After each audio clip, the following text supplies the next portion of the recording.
بسم اللہ الرحمن الرحیم۔ حضرات ذی وقار، آج جو روایت ہے وہ حضرت سیدنا خالد بن ولید رضی اللہ تعالیٰ عنہ کے بارے میں ہے، اور یہ جو روایت ہے یہ تاریخ ابن عساکر کے اندر بھی موجود ہے، مصنف ابن ابی شیبہ کے اندر بھی ہے، اور علامہ نور الدین حیثمی کی مجمع الزوائد میں بھی ہے، مسند ابی یعلا میں بھی ہے، اور حافظ ابن جرسقلانی کی المطالب العالیہ میں بھی یہ روایت موجود ہے، اور روایت نمبر 4009 ہے۔ یہ جلد مطالب العالیہ کی 31 ہے، صفحہ نمبر 314 ہے۔ اس میں خالد بن ولید رضی اللہ تعالیٰ عنہ کا ایک قول ہے، ایک فرمان ہے۔ وہ فرماتے ہیں، اس قال خالد بن ولید رضی اللہ تعالیٰ عنہ لقد منعنی کثیر من القراءۃ الجہاد فی سبیل اللہ تعالیٰ۔ خالد بن ولید رضی اللہ تعالیٰ عنہ نے فرمایا کہ تحقیق مجھے قرآن پاک کی کثرت سے تلاوت کرنے سے جس چیز نے روکے رکھا وہ اللہ تبارک و تعالیٰ کی راہ میں جہاد کرنا تھا۔ یعنی خالد بن ولید یہ فرما رہے ہیں کہ میں جہاد میں مشغول رہا، اس وجہ سے میں قرآن پاک کی کثرت سے تلاوت نہ کر سکا۔ اگر آپ ان الفاظ پر غور کریں تو گویا پتہ چلتا ہے خالد بن ولید اپنی زندگی کے ایک پہلو کی حسرت بیان کر رہے ہیں، گویا کہ وہ قرآن پاک کی کثرت سے تلاوت نہ کر سکے۔ اس حسرت کو انہوں نے اپنے ان الفاظ میں بیان کیا کہ میں جہاد میں مشغول رہا، اس وجہ سے میں قرآن پاک کی کثرت سے تلاوت نہ کر سکا۔ بلکہ مصنف ابن ابی شیبہ کے اندر انہی سے خالد بن ولید سے ایک واقعہ بھی منقول ہے، جو مصنف ابن ابی شیبہ کی جلد 6 ہے، اور واقعہ جو روایت ہے وہ 8913 ہے۔ اس میں خالد بن ولید رضی اللہ تعالیٰ عنہ نے مقام حرا میں، جو عراق کا شہر تھا، وہاں لوگوں کو نماز پڑھائی۔ اما الناس بالحرات خالد بن ولید فقرا من سور شتى، تو وہاں خالد بن ولید رضی اللہ تعالیٰ نے مختلف صورتوں کی تلاوت کی، سور شتى مختلف صورتیں 2 رکعتوں میں تلاوت کی۔ ثم التفت علینا انصرف، تو پھر خالد بن ولید رضی اللہ تعالیٰ نے سلام پھیرنے کی بعد جب لوگوں کی طرف چہرہ موڑا، فقال شغلنی الجہاد عن تعلم القرآن، خالد بن ولید رضی اللہ تعالیٰ نے فرمایا کہ شغلنی مجھے مشغول رکھا جہاد نے عن تعلم القرآن، قرآن پاک یاد کرنے سے۔ یعنی یہاں بھی خالد بن ولید رضی اللہ تعالیٰ نے اس روایت کے اندر، اس واقعے کے اندر جو بیان کر رہے ہیں کہ میں قرآن پاک یاد نہ کر سکا، اس کی وجہ کیا تھی؟ وہ جہاد کے اندر مشغولیت تھی۔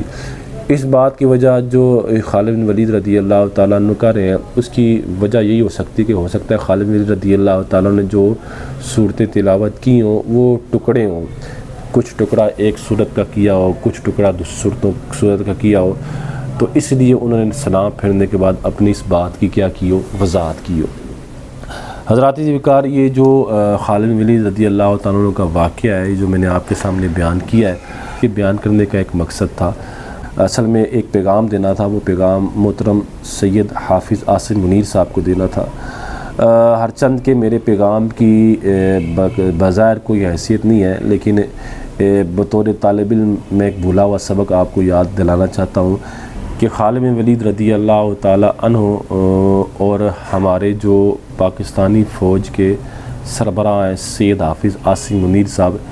ان کے درمیان خالد بن ولید اور سید حافظ عاصم منیر صاحب کے درمیان جو قدر مشترک ہے، وہ قدر مشترک یہ ہے کہ خالد بن ولید رضی اللہ تعالیٰ عنہ بھی ایک مسلمان فوج کے سربراہ تھے، ایک مسلمان فوج کے سپہ سالار تھے، ایک مسلمان فوج کے آرمی چیف تھے۔ اسی طرح سید حافظ عاصم منیر صاحب بھی وہ ایک مسلمان فوج کے سربراہ ہیں، ایک مسلمان فوج کے چیف ہیں، ایک مسلمان فوج کے سپہ سالار ہیں۔ ہاں، خالد بن ولید رضی اللہ تعالیٰ عنہ کو یہ فضیلت حاصل تھی کہ وہ صحابی رسول تھے، اور اللہ تبارک و تعالیٰ کی وہ تلوار تھے جو کافروں پر سونتی گئی تھی۔ رسول اللہ صلی اللہ علیہ وسلم نے فرمایا کہ خالد اللہ کی وہ تلوار ہے جو اللہ نے کافروں کے لیے ننگی کی ہے۔ ہاں، خالد بن ولید رضی اللہ تعالیٰ عنہ کو زندگی میں یہ حسرت رہی کہ وہ قرآن پاک کی کثرت سے تلاوت نہ کر سکے۔ وہ وجہ کیا تھی کہ وہ جہاد کے اندر کیا رہے؟ مشغول رہے۔ جبکہ سید حافظ عاصم منیر صاحب، جس طرح میں نے بتایا کہ ان میں اور خالد بن ولید رضی اللہ تعالیٰ عنہ کے درمیان جو قدر مشترک ہے وہ یہ ہے کہ دونوں ایک مسلمان فوج کے سربراہ ہیں۔ حافظ عاصم منیر صاحب کو اس اعتبار سے رسول اللہ صلی اللہ علیہ وسلم کا قرب حاصل ہے کہ حافظ سید عاصم منیر صاحب وہ رسول اللہ صلی اللہ علیہ وسلم کی اولاد میں سے ہیں، سید زادے ہیں۔ جبکہ خالد بن ولید رضی اللہ تعالیٰ عنہ سید زادے بھی نہیں ہیں۔ لیکن جس منصب پر آج سید حافظ عاصم منیر صاحب فائز ہیں، اسی منصب پر ایک وقت میں خالد بن ولید رضی اللہ تعالیٰ عنہ بھی فائز تھے۔ خالد بن ولید کو جب اسلام کو خالد بن ولید کی ضرورت پڑی، اور خصوصاً جب بیت المقدس کو خالد بن ولید کی ضرورت پڑی، فلسطین کو خالد بن ولید کی ضرورت پڑی، تو خالد بن ولید رضی اللہ تعالیٰ عنہ نے جرأت مندانہ فیصلہ کرتے ہوئے بیت المقدس کو یہودیوں اور عیسائیوں سے آزاد کروایا۔ آج منوان حافظ صاحب آپ کو بھی اللہ تبارک و تعالیٰ نے وہ موقع دیا ہے کہ آپ اگر چاہیں تو بیت المقدس کو یہودیوں اور عیسائیوں سے آزاد کروا سکتے ہیں۔ ہر چند کے معنی کہ آپ پر عالمی پاکستان پر اور پاکستانی اداروں پر عالمی دباؤ ہے، لیکن جرنیل، حاکم، حکمران، سپہ سالار ہوتا ہی وہ ہے کہ جب مشکل وقت آ جائے تو مشکل وقت میں وہ کڑے فیصلے کرتے ہیں، وہ سخت فیصلے کرتے ہیں، وہ جرأت مندانہ فیصلے کرتے ہیں، اور وہ فیصلے ایسے ہوتے ہیں کہ جس سے باطل قوتیں جو ہیں وہ دم توڑ دیتی ہیں، گھٹنے ٹیک دیتی ہیں۔ خالد بن ولید رضی اللہ تعالیٰ عنہ کے سامنے بھی بہت سی مشکلات تھی، بہت سی ٹینشنیں تھی، بہت سی پریشانی تھی، لیکن انہوں نے اللہ تبارک و تعالیٰ سے جو کیا ہوا وعدہ تھا، جو وعدہ ہر ایک فوجی کرتا ہے، وہ وعدہ یہ ہوتا ہے کہ جب بھی دین کو، جب بھی وطن کو، جب بھی اسلام کو ہماری ضرورت پڑی تو ہم وہ اپنی جان، اپنا مال اسلام پر، دین پر، وطن پر قربان کرنے کے لیے تیار ہو جائیں گے۔ ہر چند کہ فلسطین ہمارا وطن نہیں، ہمارا وطن پاکستان ہے، جبکہ خالد بن ولید رضی اللہ تعالیٰ عنہ کا وطن فلسطین نہیں تھا، ان کا وطن بھی مدینہ تھا، وہ مدینہ کے رہائشی تھے، لیکن وہ بیت المقدس اور مسجد اقصیٰ کی اہمیت کو جانتے تھے، اور ان کو پتہ تھا کہ وہ رسول اللہ صلی اللہ علیہ وسلم کی امامت کی جگہ 70,000 انبیاء کا وہاں مسکن ہے، 70,000 انبیاء کی وہاں قبریں ہیں، اور وہ رسول اللہ صلی اللہ علیہ وسلم کی جائے معراج ہے۔ لیکن خالد بن ولید رضی اللہ تعالیٰ عنہ نے اس اہمیت کو سمجھتے ہوئے، اس بات کو سمجھتے ہوئے، خالد بن ولید رضی اللہ تعالیٰ عنہ نے یہودیوں اور عیسائیوں سے بیت المقدس کو پاک کرایا، فلسطین کے اس وقت کے مسلمانوں کی مدد کی۔ آج بیت المقدس آپ کا منتظر ہے، جس منصب پر اس وقت خالد بن ولید تھے، آج اس منصب پر آپ ہیں۔ اس وقت خالد بن ولید سے بیت المقدس یہ التجا کر رہا تھا، آج وہ آپ سے کر رہا ہے۔ آپ کے سامنے بیت المقدس کے حالات ہیں، آپ کے سامنے فلسطین کے حالات ہیں، فلسطین کے مسلمانوں کے جو قتل عام ہے یا جو ان کا خون ریزی ہو رہی ہے، وہ سب آپ کو معلوم ہے۔ آج آپ سے وہی قرآن تقاضا کر رہا ہے، پورے مسلمان آپ سے وہی تقاضا کر رہے ہیں جو کسی وقت میں عمر فاروق خالد بن ولید رضی اللہ تعالیٰ عنہ سے کر رہے تھے،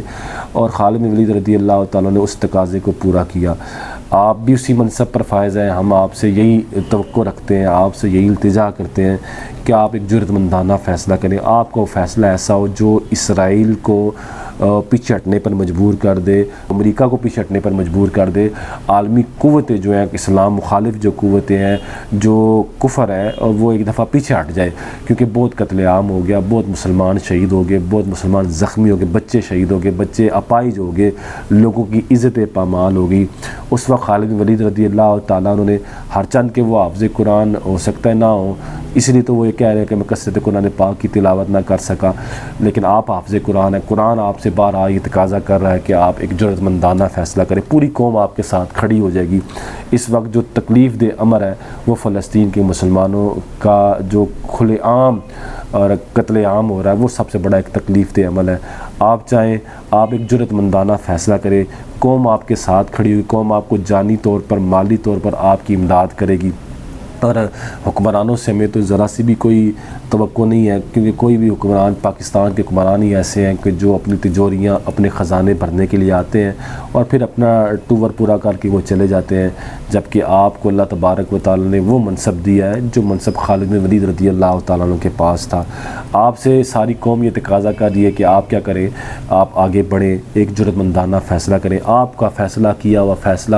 امت مسلمہ کو سرخرو کر دے گا۔ صدا کوئی یہاں نہیں رہا، جو آیا اس نے جانا۔ کتنے جرنیل تھے جو آپ جانتے ہیں، آپ مجھ سے زیادہ ان جرنیلوں کو جانتے ہیں جو آئے اور چلے گئے، لیکن آج ان کا نام لینے والا کوئی نہیں ہے۔ اور جبکہ خالد بن ولید رضی اللہ تعالیٰ عنہ کا نام آج بھی زندہ ہے۔ آج بھی کسی بچے کے سامنے آپ سیف اللہ کا نام لیں تو فوراً کہے گا کہ سیف اللہ کا جو لقب ہے وہ اللہ تبارک و تعالیٰ نے، رسول اللہ نے خالد بن ولید رضی اللہ تعالیٰ عنہ کو دیا۔ جبکہ آپ کسی سے پوچھ لیں کسی سے آپ سابقہ جرنیلوں کے بارے میں پوچھیں، لوگوں کو ان کے نام بھی بھول کے، آپ سے اسلام تقاضا کرتا ہے، آپ سے دین تقاضا کرتا ہے، آپ سے مسلمان امت تقاضا کر رہی ہے، آپ سے پوری امت مسلمہ تقاضا کر رہی ہے، آپ سے پاکستانی عوام تقاضا کر رہی ہے کہ آپ آگے بڑھیں، جرأت مندانہ فیصلہ کریں۔ قوم آپ کے ساتھ کھڑی ہوگی، قوم آپ کا ساتھ دے گی۔ آپ قوم یہاں تک کہ اگر ہمیں اپنے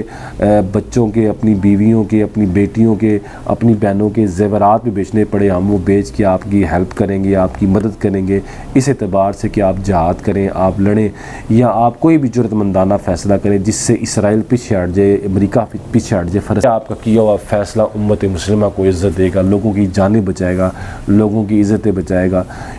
اس کے علاوہ آپ یاد رکھیں کہ وقت تو گزر جائے گا، لوگ خالد بن ولید کو آج بھی جانتے ہیں، لیکن جنہوں نے دین کے لیے کام کیا ان کا نام زندہ ہے، اور جنہوں نے دین اسلام کے لیے کام نہ کیا ان کا نام بھی اللہ تبارک و تعالیٰ مٹا دیتا ہے، ان کی قبروں کی نشانات مٹ جاتے ہیں۔ مقصود صرف آپ کو بھولا ہوا سبق یاد کرانا تھا، وہ سبق یہی تھا کہ خالد بن ولید رضی اللہ تعالیٰ نے کثرت سے قرآن پاک کی تلاوت نہ کرنے کے باوجود بیت المقدس کی اہمیت کو سمجھا، فلسطین کی اہمیت کو سمجھا، اور فاتح بیت المقدس ہوئے، فاتح فلسطین ہوئے۔ آج وہی موقع اللہ تبارک و تعالیٰ نے آپ کو بھی دیا، آپ بھی قدم بڑھائیں، اللہ آپ کی مدد کرے گا۔ سدا یہاں کوئی نہیں رہا، ایک دن مرنا ہی مرنا ہے، مر گئے، انہوں نے ہمیں مارا تو شہید ہو جائیں گے۔ آگے پاکستان کی اکثریت لبرل ہے، قرآن حدیث سے باغی عوام ہے، میڈیا وہ ننگی میڈیا ہے، آپ کے سامنے ہے، میڈیا کس طرح ایک دوسرے پہ کیچڑ اچھالتا ہے، کس طرح ایک دوسرے کی کردار کشی کرتا ہے، حکمران ایک دوسرے کی کردار کشی کرتے ہیں۔ آپ کے سامنے پاکستانی عدلیہ ہے، پاکستانی عدلیہ کس طرح متنازع بنی ہے، تاکہ پچھلے 3-4 سالوں سے فوج کو متنازع بنایا جا رہا ہے۔ اس کے علاوہ پاکستان کے اندر کتنے فرقہ واریت ہے، کتنے ایک دوسرے کو تعصب کی نگاہ سے دیکھا جاتا ہے۔ آپ اس موقع پر آپ قدم اٹھائیں، ساری قوم آپ کے ساتھ کھڑی ہوگی۔ آپ کا اٹھایا ہوا قدم پوری قوم کے گناہوں کو مٹا دے گا، پوری قوم کے گناہ کو ختم کر دے گا، کیونکہ یہ موقع ایسا ہے، یہ جہاد کا موقع ہے، یہ کوئی عملی اقدام کرنے کا موقع ہے، یہ کوئی کفر کو پیغام دینے کا موقع ہے، یہ فلسطین کی مسلمانوں کی مدد کرنے کا موقع ہے۔ اگر شہید ہو گئے تو اللہ تبارک و تعالیٰ جنت دے گا، اور اگر زندہ بچ کے غازی ہوئے تب بھی اللہ تبارک و تعالیٰ دنیا میں بھی عزت دے گا اور آخرت میں بھی عزت دے گا۔ تو بس یہ آپ کو پیغام پہنچانا تھا۔ خالد بن ولید حافظ قرآن نہیں تھے، خالد بن ولید نے کثرت قرآن پاک کی تلاوت نہیں کی، لیکن بیت المقدس فلسطین کے مسلمانوں کی وہ درد کو سمجھتے تھے، فلسطین کی اہمیت کو سمجھتے تھے، بیت المقدس کی اہمیت کو سمجھتے تھے۔ آج وہی موقع اللہ تبارک و تعالیٰ نے آپ کو بھی دیا ہے، آپ قدم بڑھائیں، اللہ آپ کی مدد کرے گا۔ اللہ تبارک و تعالیٰ سے دعا ہے اللہ تعالیٰ عمل کرنے کی توفیق عطا فرمائے۔